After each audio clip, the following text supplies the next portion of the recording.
only extensions, points of extension rebutted by the closing oppositions, owned by the closing government, is about the functionality of the marriage by saying as simple as we have an exit strategy which is enforcing itself. We say if you go out from your marriage with HIV disease is not a solution. You want to prevent that. Now, another point that I want to be glorified by closing government is that the importance of intangible assets actually being owned by our citizens and have effect. I don't see the reason why health as an intangible asset of our citizens should not be protected when you as government are protecting those sandals in masjid and persecuting people who are actually stolen your sandals. We see that health is equally important to those sandals, even more important, and even more important with money that being even arranged by the government in the marriage itself. Under this system, one we have their own prenuptial agreement. But the prenuptial agreement only appears and emerges where the awareness is actually there. The problem is the awareness is not there, and this is a very endangered situation where we as a government what we're trying to do is to have a collective awareness by actually forcing them to do something good. So now I'm going then to rebut the case of the whole opposition match by actually explaining to you at the very least 4 points of rebuttal. But the first point that I want to clarify here as a rebuttal is that they say that the mitigations and protection is actually there. But what they forget to explain to you is how we can mitigate if the information is not actually available. The risk could only be mitigated if we have already collected the information. You will never know whether you want to have sex with or without condom legislation if you don't have any information that your spouse is actually having is actually HIV carriage. Now that shows you the importance of the information and the importance of disclosures to the information to whether or not you are actually carrying HIV. Now this is very important because unknown risk is very dangerous. You will then ask sporadically. And for the government, what would be the benefit? When they say this is a actually, they say that it will create discriminatory action. Furthermore, in Boyolali, just like Ahmed said, we said that, well, the one who discriminates is actually the family and the society around them. Say, no, I'm trying to explain first. The problem here, well, maybe it's unfortunate for them being expelled from the community, but it's very good because the government finally can find someone that should be taken care carefully by the government. I'm sorry that the way you are being recognized as HIV should be that dramatic and people should expel you out from the community. But the most important thing is that the government can do proper action towards you, ladies and gentlemen. Because there is no awareness that will allow you to actually find your own information of whether or not you are carrying HIV. And that's what we want to see beyond the point of discrimination that has been said by the closing and opening opposition. No, thank you very much. But maybe I'm thinking of the... So the shit that they suffer, they can't marry, they can't even live in the community. How? I don't get it. They say they can marry, but the opening opposition said that it can be actually mitigated by having 100% condom, ladies and gentlemen.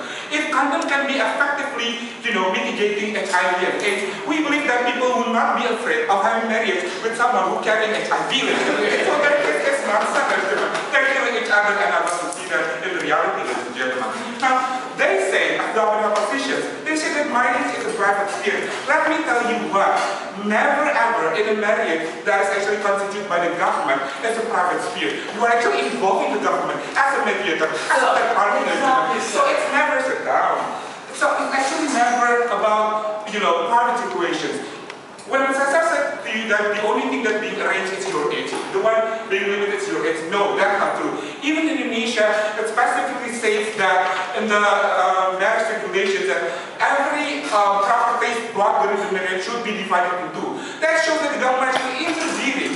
The marriage itself, not shame. You don't know the fact. This actually shows that not only age that's being limited, the government can actually compromise your privacy, ladies and gentlemen. Why the government can compromise privacy? Akita has already explained to you brilliantly that there is a class of interest.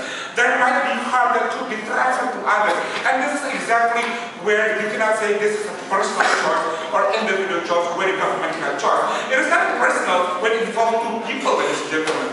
Now, they just be, very nice about that, ladies and gentlemen. Now,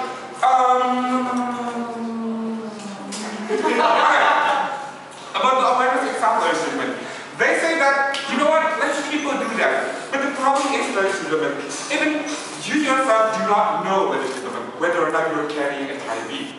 Right? And that is the most endangered situation that we want to prevent, ladies and gentlemen. We say, if you really love yourself and your spouse, why bother not to do it? The question is that even, and in this room, I believe that none of you actually have already taken HIV test, ladies and gentlemen. That even shows, ladies and gentlemen, how important, ladies and gentlemen, this is to be done. We're talking about Africa, we're talking about those people in the rural area, why the awareness only can be gotten through this kind of enforcement. It can be gotten through the education and voluntarily. Education has already been there, but what happens? People are still going to do medical checkup and checking themselves out. What they have to prove starts for creating enough awareness, ladies and gentlemen. And this awareness is actually has already been proper enough to actually be used in such situations. Okay? Now, having said that, I have already explained to you, ladies and gentlemen, how actually, one, the government should not become, darkness government who are actually only protecting your tangible assets that can be seen by the government. The government should also protect intangible assets like health, ladies and gentlemen. It is funny when you want to, invest in one company, that the company actually obliges to actually inform the client, ladies and gentlemen, to tell them about the risk, forecasting and everything. Meanwhile, in a marriage with this direct involvement, the government actually not allowing or not obliging you to be well informed. What we want is to have an effective informed choice, ladies and gentlemen. We don't want to make our society to make decisions with the information that they have to have, ladies and gentlemen. We believe, ladies and gentlemen, what we are doing now is what is most important compared to, the private right, the individual side, or the personal choice that they have. We are actually protecting both sides, the one who have HIV, so that they can be identified and be taken care of by the government, and those who love the government. And also, we are actually protecting people who are not living with HIV, to mitigate the risk and order not being accepted by them. This is important for everyone, and this is important for even our life.